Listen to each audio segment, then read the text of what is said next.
За Европын холбооны гишүүн орны нэг Латвийн улсад өдгөө 1 тонн бэрхшээл толгараад байгаа нь дөрвөслийн цуваа нэмэгцээр байгаа явдал юм. Жил бүр Латвийн хүн амын 1% нь өөр улсыг зорддог гэсэн статистик бий.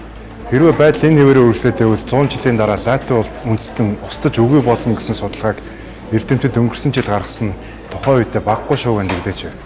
Тэгвэл өдгөө Монгол улсад иймэрхүү нөхцөл байдал хэдийн нүүрлэлсэн гэж хэлэхэд нэг хэтрүүлэг болохгүй хаа.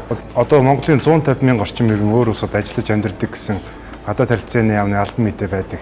Гэхдээ аль бие усны бус зөвшөөрлгүй хууль бус иргэдийг нэмбэл энэ тоо 300 мянгад бараг дөхнө гэж ярилцдаг. Ямар ч тач Монголын хүн амын бараг 10% нь өөр улсад ажиллаж амьдарсаар байгаа нь яг харахгүй анхаарал татах асуудал юм аа.